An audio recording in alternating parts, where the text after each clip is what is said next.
ఈ కార్యక్రమాన్ని మీకు సమర్పిస్తున్న వారు ఎండిహెచ్ గరం మసాలా. ఆరోగ్యం ఇంకా న్యూట్రిషన్ దొరికే బాడీ స్ట్రాంగ్ గా అవుతుంది. కొంచెం తింటే కడుపు నిండా డైజెషన్ బాగా అవుతుంది. ఎండిహెచ్ సోయా టీ, అసలైన ప్రోటీన్. నమస్తే, welcome to Zee Telugu news. నేను రత్న. సార్, భారత్ యూకే వాణిజ్య ఒప్పందం అమల్లోకి వచ్చింది. మరి ఈ ట్రేడ్ డీల్తో ఏ సెక్టార్లకు లాభం జరిగే అవకాశం ఉందంటారు సార్? ఓకే, అది నిన్న నుంచి అమలైంది. 15వ తారీఖు నుంచి మనం యూకే, యునైటెడ్ కింగ్డమ్ అనమాట. అయితే భారత్కు యూకే ఫ్రీ ట్రేడ్ అగ్రిమెంట్ అంటారు. ఈ మధ్య కాలంలో అంటే మోడీ గారు ఎక్కడెక్కడైతే ఏ దేశాలు పర్యటన జరుగుతూ ఉంటుందో, ఏ దేశాల్లో పర్యటన జరిగినప్పుడల్లా అక్కడ ట్రేడ్ డీల్ జరుగుతూ ఉంటాయి. దాన్ని ఫ్రీ ట్రేడ్ అగ్రిమెంట్ అంటారు. ఇప్పుడు last week India New Zealand, India Australia, India Indonesia, India France, India Japan, India ఇలా అనమాట. అంటే ఇప్పుడు లేటెస్ట్గా నిన్న యూకే వాళ్ళతోటి మనది ఫ్రీ ట్రేడ్ అగ్రిమెంట్ జరిగింది. అదేంటిది అంటే సమగ్ర ఆర్థిక మరియు వాణిజ్య ఒప్పందం అంటారు. ఫ్రీ ట్రేడ్ అగ్రిమెంట్ సిఈటిఏ అంటారు దాన్ని. అయితే ఇది జూలై 15 నుంచి అధికారికంగా రావడం జరిగింది.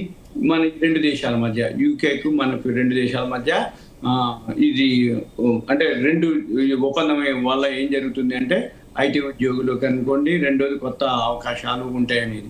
అయితే ఎగుమతులు అనుకోండి, ఐటీ అంటే రంగాలు, ఎగుమతులు, ఐటీ, ఎంఎస్ఎంఈ, ఉద్యోగాలు, పెట్టుబడులు, వాణిజ్య వృద్ధి, ఇవి జరిగినటువంటి అగ్రిమెంటు.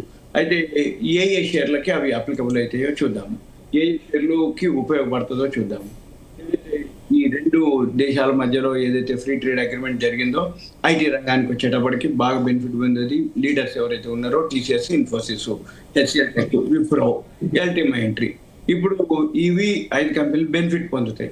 కానీ మనం చూడవలసింది మళ్ళీ ఏంటిది, ఐటీ రంగంలో ఈ 5 కంపెనీలు ఇప్పుడు ఏదైతే పేరు చెప్పినామో ఒక పెన్ను నోట్బుక్ దగ్గర పెట్టుకొని రాసుకోవాలి. ఎవరైతే ఈ వీడియో చూస్తున్నారో వాళ్ళు రాసుకోవాలి.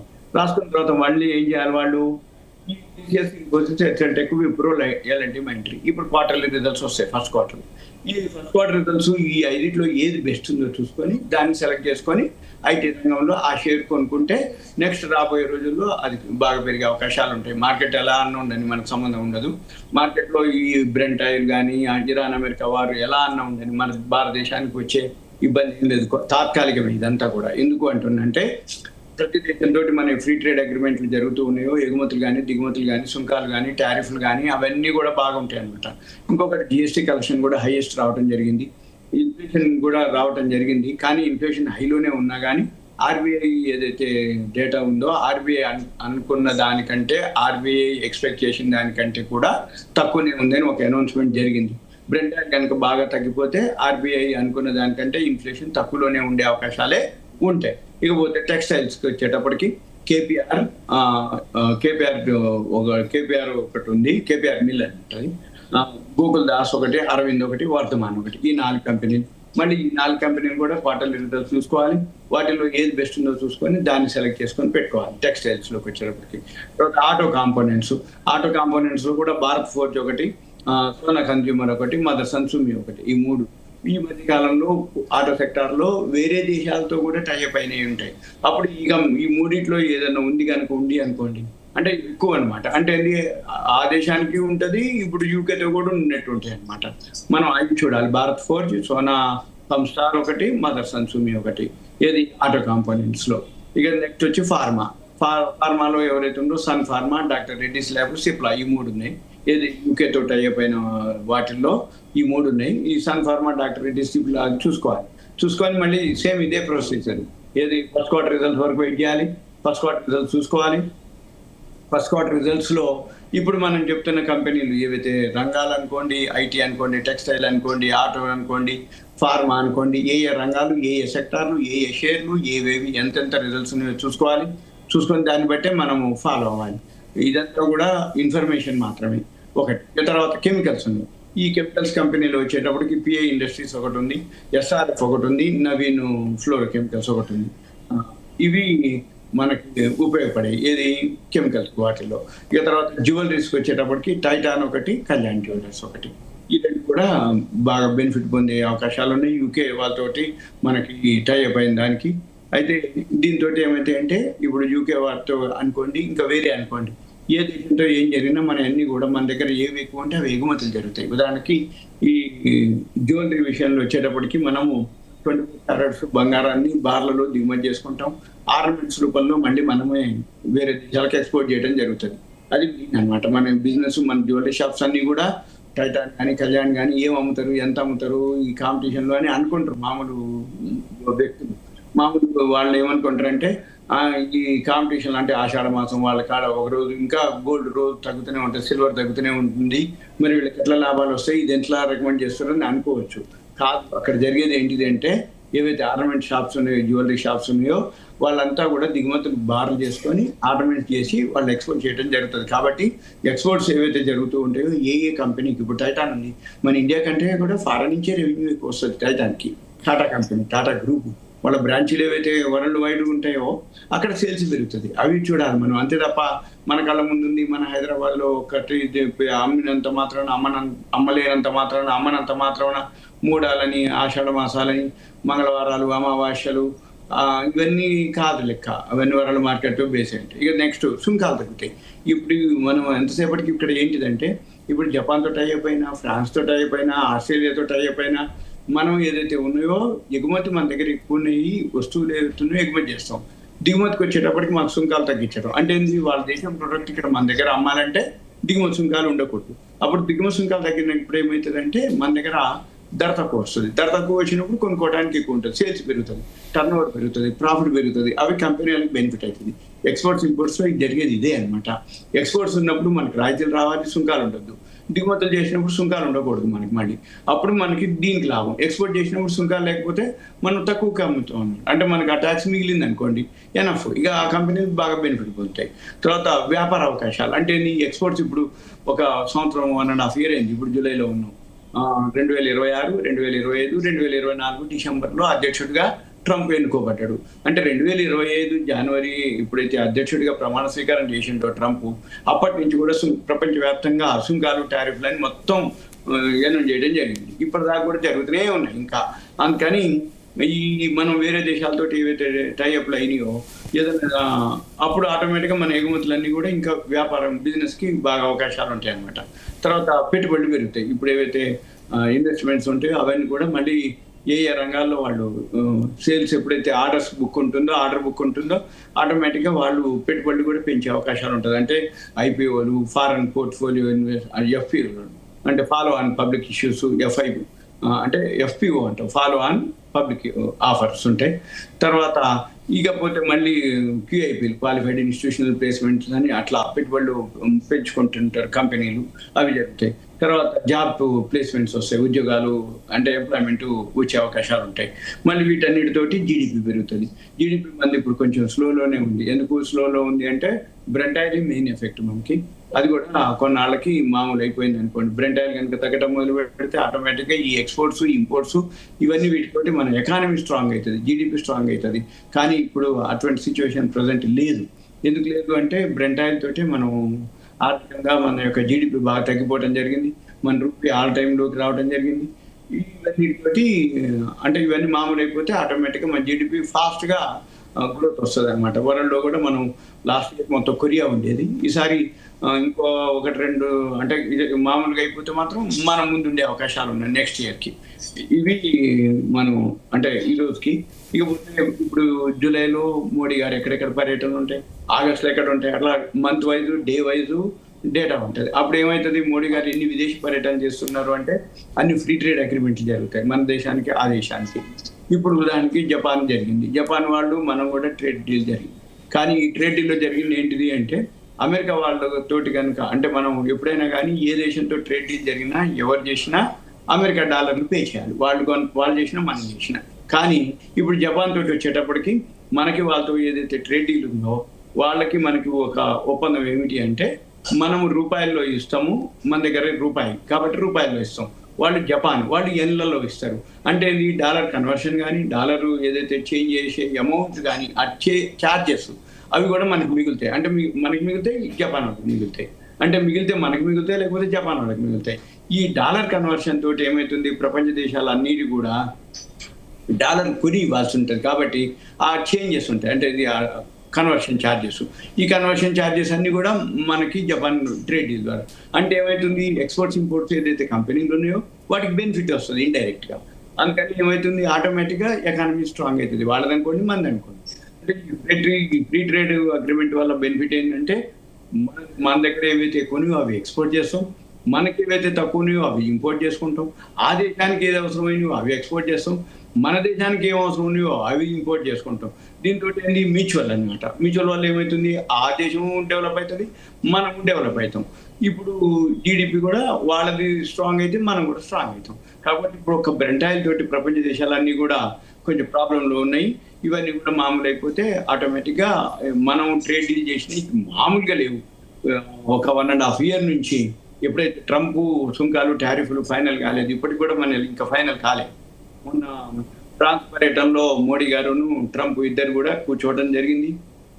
ట్రేడ్ డీల్ చేసుకుందామన్నారు, మళ్ళీ అన్నారు ఇంకా రాలేదు వాళ్ళు. మళ్ళీ ఇప్పుడు అమెరికా వాళ్ళు మళ్ళీ ఇప్పుడు ట్రేడ్ డీల్ చేసుకోవడానికి ఇండియాకి వస్తారు. వాళ్ళు వచ్చి మళ్ళీ ట్రేడ్ డీల్ జరుగుతుంది. అప్పుడు ఏమవుతుంది, మళ్ళీ మనం అమెరికా కూడా ఎక్స్పోర్ట్ చేయాల్సి ఉంటుంది, మళ్ళీ అమెరికా నుంచి మనం ఇంపోర్ట్ చేసుకునే ఉంటాయి. అందుకని మనం ఎంతసేపటికి సింపుల్గా చూడాల్సింది ఏంటిది, అమెరికా వాళ్ళతో అనేది లేకుండా 1.5 year నుంచి మనం ప్రపంచ దేశాలు చాలా వరకు మ్యాక్సిమం అనమాట ఈ FTA అంటాం, ఫ్రీ ట్రేడ్ అగ్రిమెంట్ ద్వారా చాలా చాలా అనమాట కంపెనీలు మామూలుగా బెనిఫిట్ పొందవు. ఇవన్నీ కూడా రాబోయే రోజుల్లో. కాబట్టి షార్ట్ టర్మ్ చూడకూడదు, ఎందుకంటే ఇవన్నీ ఎక్స్పోర్ట్స్ పెరగాలి, ఇంపోర్ట్స్ పెరగాలి, ఫారిన్ కరెన్సీ రావాలి. అప్పుడు ఈ సేల్స్ పెరిగి, టర్న్ ఓవర్ పెరిగి, ఆర్డర్ బుక్ పెరిగి ఆటోమేటిక్గా నెట్ ప్రాఫిట్ పెరుగుతుంది. అవి ఒక క్వార్టర్ తోటి కాదు, క్వార్టర్ అంటే 2-3 quarters. అంటే ఇప్పుడు ఎవరైతే వీడియో చూస్తున్నారో ఈ పేర్లు ఏవైతే చెప్తున్నామో మనం ఇమీడియట్గా ఎఫెక్ట్ కొంత ఉంటుంది. కానీ ఎంత ఎక్కువ కాలం కనుక వాళ్ళు ఉండగలిగితే అప్పుడు అవి మంచి రిటర్న్స్ వస్తాయి. అది క్వార్టర్లీయా, హాఫ్ ఇయర్లా, 3 నెలలు, 6 నెలలు, నెక్స్ట్ ఫైనాన్షియల్ ఇయర్ వరకు వాళ్ళు కనుక వెయిట్ చేయగలిగితే మంచి రిటర్న్స్ వచ్చే అవకాశాలు ఉన్నాయి. సార్, ప్రధానంగా ఒక 2 days నుంచి బ్యాంకింగ్ సెక్టార్లు నష్టాల్లో కొనసాగడం చూస్తున్నాం. నష్టాలకు గల ప్రధాన కారణాలు ఏంటి సార్? ఏం లేదు, ప్రాఫిట్ బుకింగ్ అంతే, ఏం లేదు. ఇప్పుడు 2 రోజులు 3 రోజులు తగ్గిస్తే మళ్ళీ ఒక రోజు మొత్తం పెంచుతారు. ఇప్పుడు ఉదాహరణకి ఐటీ కూడా అంతే, బ్యాంకింగ్ సెక్టార్ అంటే ఈ బ్యాంకింగ్ సెక్టార్లు ఏంది పెంచుతారు, బ్యాంకింగ్ రిజల్ట్స్ వచ్చినాయి అనుకోండి ఆ టైంలో పెంచుతాయి. ఇప్పుడు ఐటీ సెక్టార్ ఉంది, ఐటీ సెక్టార్ రిజల్ట్స్ వచ్చినాయి, మళ్ళీ 3 రోజులు ఎంత పెంచారు, మళ్ళీ ప్రాఫిట్ బుకింగ్ జరిగింది. ఇవాళ మార్కెట్లో న్యూట్రల్ ఉన్నాయి, ఐటీ సెక్టారు పర్ఫార్మెన్స్ చూపిస్తుంది. అలానే మనం ఏం చూడాలంటే ఐటీ సెక్టార్లో ఏమేమి ఉన్నాయి, బ్యాంకింగ్ సెక్టార్లో ఏమేమి ఉన్నాయి, నిఫ్టీలు ఏమేమి ఉన్నాయి, అవి కనుక చూడగలిగితే ఒక 3 రోజులు పెరిగితే ఒక రోజు అంటారు. ఎందుకు జరుగుతుంది ఇట్లా అంటే ఈ నిఫ్టీ, బ్యాంక్ నిఫ్టీ, ఈ ఐటీ ఏవైతే ఉన్నాయో ఎక్స్పైరీలు ఉంటాయి, ఈ వీక్లీ ఎక్స్పైరీలు ఉంటాయి. ఇవాళ గురువారం BSE సెన్సెక్స్ వీక్లీ ఎక్స్పైరీ, శుక్రవారం సెన్సెక్స్ ఫ్యూచర్స్ ఓపెనింగ్ డే. కాబట్టి ఏం చేస్తారు, ఒక సెక్టార్ని ఐటీనో, బ్యాంకింగ్నో, మన నిఫ్టీనో తీసుకుంటాం. తీసుకొని ఉన్నాయి 5 రోజులు ఉంటాయి. ఈ 5 రోజుల్లో 2 రోజులు క్లోజింగ్ ఉంటుంది. ఇప్పుడు సపోజ్ ఇప్పుడు BSE వాళ్ళ క్లోజింగ్, రేపు ఓపెనింగ్. మళ్ళీ మండే రోజు న్యూట్రల్ డే, ట్యూస్డే వచ్చేటప్పటికి NSE closing day, Wednesday NSE opening day. అంటే ఉన్న 5 రోజుల్లో ఒకటి న్యూట్రల్ డే, 5 రోజుల్లో 4 రోజులు 2 ఓపెనింగ్లు 2 క్లోజింగ్లు. అందుకని ఏం చేస్తారు, ఒక 2 రోజులు కనుక 3 రోజులు కనుక ఐటీ పెంచింది అనుకోండి, ఈ ఎక్స్పైరీ వచ్చేటప్పటికి దాన్ని ప్రాఫిట్ బుకింగ్ చేస్తారు. సపోజ్ 3 రోజులు పడ్డదనుకోండి, ఎక్స్పైరీ వచ్చేటప్పటికి దాన్ని షార్ట్ కవరింగ్ అంటే పెంచుతారు అనమాట. మనం గమనించాల్సింది ఏంటిది, 3 రోజులు పెరిగిందా ఫాల్, 3 రోజులు పడిందా అప్. అవి కనుక గమనిస్తే ఒక 1 week చాలు, ఒక వారం 2 వారాలు కనుక అబ్జర్వ్ చేసి ఎవరైతే వీడియో చూస్తున్నారో బ్యాంకింగ్ సెక్టారు, ఐటీ సెక్టారు, మన నిఫ్టీని ఒక 2-3 వారాలు కనుక అబ్జర్వ్ చేసింది అంటే వాళ్ళకి వచ్చేస్తుంది, తెలిసిపోతుంది. ఓహో ఇది పెరిగింది అంటే పడుతుంది అంటే పెరుగుతుంది, పడింది ఎక్కడ పెరుగుతుంది, పెరిగింది ఎక్కడ తగ్గుతుంది అనేది కనుక గమనించగలిగితే ఓకే. ఇదొకటే కాదు, మన గోల్డ్ సిల్వర్ విషయంలో అంతే అనుకోండి, మామూలు మార్కెట్లు అనుకోండి. ఇంకా వీటన్నిటికంటే కూడా మెయిన్ మనం చూడవలసింది ఏంటంటే, ఏ రోజైనా ఉదయం పూట ఈ అమెరికా ఇరాన్ది ఇష్యూ ఏమవుతుంది, ట్రంప్ ఏం చెప్తుండు, ఇరాన్ వాళ్ళు దాన్ని ప్రతిఘటిస్తుర్రా, ఏం జరుగుతుంది, అది కనుక ఫాలో కాగలిగితే, అది కనుక గమనిస్తే ఎప్పుడు మనం మార్కెట్లో ఉండొచ్చు. అంటే మార్కెట్ పెరిగినా ఉండాలి, మార్కెట్ తగ్గినా ఉండాలి. మార్కెట్కి అటువంటి తెలియదు, అంటే అటువంటి ఉండవు. ప్రపంచ దేశాలు అంటే జనాభా ఉన్నంత వరకు, దేశాలు ఉన్నంత వరకు అంటే షేర్ మార్కెట్ ఎప్పుడు ఉండేదే. కాబట్టి ఒడిదుడుకులు ఉంటాయి. ఆ ఒడిదుడుకులు నువ్వు తట్టుకోగలగాలి, ఒడిదుడుకులు గుర్తుపట్టగలగాలి, ఒడిదుడుకులు అంటే ఫాలో అంటే అంటే ఉదాహరణకి ఏం జరుగుతుంది అనేది కొంచెం అబ్జర్వ్ చేయగలిగితే ఎనఫ్, ఇంకేమి పెద్ద ఇబ్బంది పడక్కర్లేదు. ఎందుకు అంటున్నానంటే ఇవన్నీ కూడా రోజు ఏ న్యూస్ ఏం జరుగుతుందో తెలియదు, ఎప్పుడు ఏం జరుగుతుందో తెలియదు. దాన్ని బట్టే మార్కెట్లు మూవ్ అవుతుంటాయి. ఆ మూవ్ అవుతున్నాయి రీజన్ తెలవాలి. అంటే వెనకాల ఏం కారణంతో మార్కెట్లు న్యూట్రల్గా ఉన్నాయి, ఏ కారణం చేత పెరిగినాయి, ఏ కారణం చేత పడుతున్నాయి, ఎందుకు పెరుగుతున్నాయి, ఎందుకు పడుతున్నాయి, ఎక్కడ పెరుగుతున్నాయి, ఎక్కడ పడుతున్నాయి, ఎప్పుడు పెరుగుతున్నాయి, ఎప్పుడు పడుతున్నాయి అనేది కనుక కొంచెం అబ్జర్వ్ చేయగలిగితే ఎనఫ్. ఇంకా మనం పెద్దగా ఇది కూడా ఒక బిజినెస్ మాదిరి చేసుకుంటూ పోవటమే అంతే తప్ప గుడ్డిగా చేసి వాళ్ళు చెప్పారని వీళ్ళు చెప్పారని నేను కొన్నా తగ్గిపోయింది, నేను అమ్మినా పెరిగిందని అనుకోకర్లేదు. ఎందుకంటే ఇదంతా గుడ్డిగా చేసేది కాదు, నాలెడ్జ్తో చేసేటటువంటి షేర్ మార్కెట్. ఈ నాలెడ్జ్ కూడా గెయిన్ చేసుకొని దాన్ని బట్టి మనం అబ్జర్వ్ చేయగలిగితే ఓకే. సార్, బులియన్ మార్కెట్ విషయానికి వస్తే ప్రజెంట్ నష్టాల్లో కొనసాగుతుంది. ఇవాళ బంగారం 500, సిల్వర్ ఏమో 1000 రూపాయలు నష్టపోవడం కూడా చూస్తున్నాం. ఇంకా బంగారం దిగొచ్చే అవకాశం ఉందంటారా సార్? ఉంది. ఇప్పుడు సిల్వర్ మీరు అన్నట్టు గోల్డ్ అయితే 400 మైనస్ లో ఉంది, 1400 మైనస్ లో ఉంది సిల్వర్. అయితే ఇప్పుడు ఆషాఢ మాసం ఆఫర్లు ఉంటాయి, హైదరాబాద్ నుండి ఆఫర్లు ఉంది. No GST, no making, no wastage, 24 carats price అది ఇచ్చేస్తే నువ్వు ఏం లేదు, నువ్వు ఏది కావాలంటే సెలెక్ట్ చేసుకోవచ్చు. లేదు అనుకుంటే ఇలా మేకింగ్ అంటే కాంపిటీషన్ ఎక్కువ ఉంది. ఈ కాంపిటీషన్ ఎందుకు ఎక్కువ ఉంది, ఇంకా ఎంత ఎక్కువ ఉంటుంది, ఇంకా రాబోయే రోజు ఎలా ఉంటుంది అంటే ఈ మధ్య మోడీ గారు కేంద్ర ప్రభుత్వం మానిటైజేషన్ స్కీమ్ తీసుకురావడం జరిగింది గోల్డ్కి. ఆ మానిటైజేషన్ స్కీమ్స్ తోటి షాప్స్ అన్ని బాగా బెనిఫిట్ పొందుతాయి, జ్యువెలరీ షాప్స్ అన్ని కూడా. అందుకని హైదరాబాద్లో రోజు ఒక జ్యువెలరీ షాప్ ఓపెన్ అవుతుంది, సెలబ్రిటీస్ తోటి ఓపెన్ అవుతున్నాయి. మరి రోజు మార్కెట్లో గోల్డ్ సిల్వర్ తగ్గిపోతుంటే మరి ఎట్లా అవుతున్నాయి ఓపెన్ అంటే మానిటైజేషన్ తోటి బెనిఫిట్ పొందుతాయి కాబట్టి అవి. రెండోది వాళ్ళది హెడ్జింగ్ తోటి జరుగుతుంది ఆ బిజినెస్, అందుకని వాళ్ళకి లాస్ రాదు. ఇది ఆ జ్యువెలరీ షాప్ వాళ్ళు. ఓవరాల్గా అయితే ఇప్పుడు ఇంకా తగ్గే అవకాశాలే కనపడుతున్నాయి. ఎందుకు అంటే ఒకప్పుడు ప్రపంచ దేశాలే కొన్నాయి సెంట్రల్ బ్యాంకులు, ఏది గోల్డ్ కానీ సిల్వర్ కానీ. ఇప్పుడు కొన్ని పరిస్థితుల్లో లేవు దేశాలు. ఒకప్పుడు అంటే ట్రంప్ కంటే ముందు, ట్రంప్ వచ్చిన తర్వాత ఇక కొన్నాయి లేవు. ఎందుకంటే ఈ సుంకాలు, టారిఫ్లు, జీడిపిలు, ఇన్ఫ్లేషను, వాళ్ళ ఎకానమీ చూసుకోవడమే సరిపోయింది దేశాలకి. అంతకుముందు ఆర్థికంగా బాగున్నాయి కాబట్టి ప్రపంచ దేశాలన్నీ కొన్నాయి కాబట్టి గోల్డ్ సిల్వర్ పెరగడం జరిగింది. ఇప్పుడు లేదు, అటువంటి ఇష్యూ లేదు కదా. ఎంతసేపటికి ప్రపంచ దేశాలు వాళ్ళ జీడిపిలు, వాళ్ళ ఇన్ఫ్లేషను, వాళ్ళ యొక్క రూపీ, వాళ్ళ యొక్క దేశ కరెన్సీని నిలబెట్టుకోవడానికే తిప్పబడుతుంది. అందుకని ఇప్పట్లో గోల్డ్ సిల్వర్ కొనేది లేదు. ఇంకా వీలైతే ఇలానే కనుక ఉంటే కొన్ని చిన్న దేశాలు అమ్మకాలు పెట్టడం జరిగింది.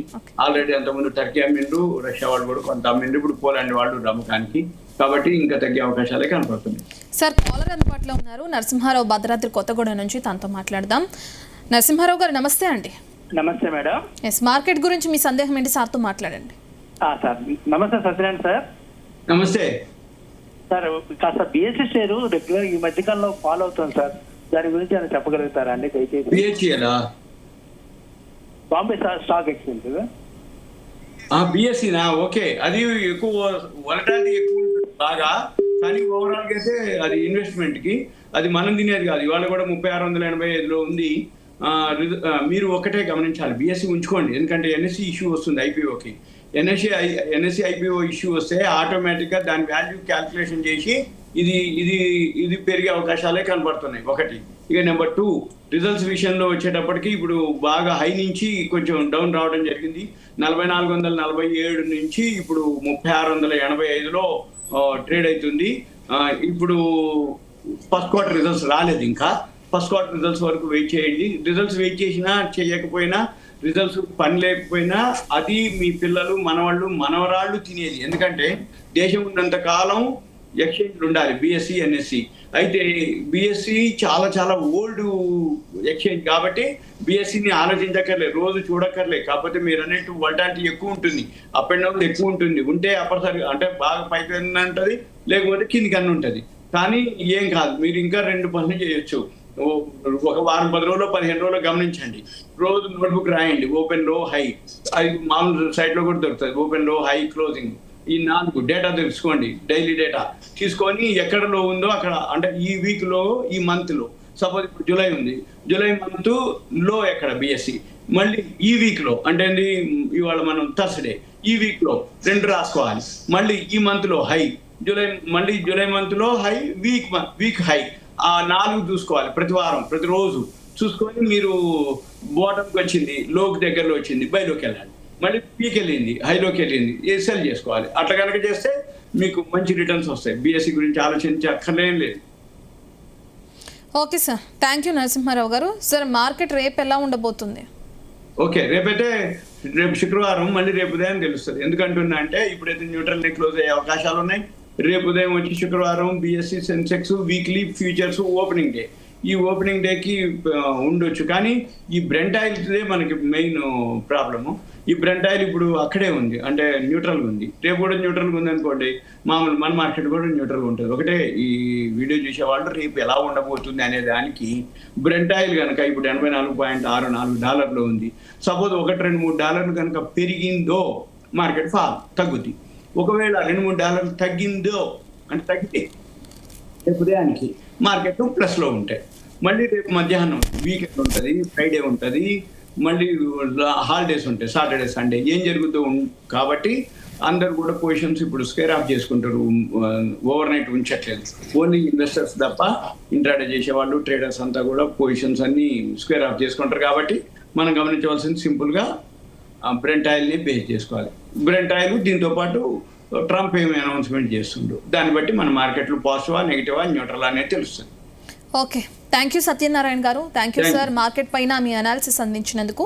ఇవి ఇప్పటి వరకున్న details. Keep watching Zee Telugu news. ఈ కార్యక్రమాన్ని మీకు సమర్పించిన వారు MDH గరం మసాలా, MDH దమాలు, దాల్ తడకా మరియు మష్రూమ్ మసాలా. MDH తో భోజనం ఎల్లప్పుడూ రుచికరం. MDH సదా మీకు కొత్త రుచినివ్వడానికి తయారుగా ఉంటుంది.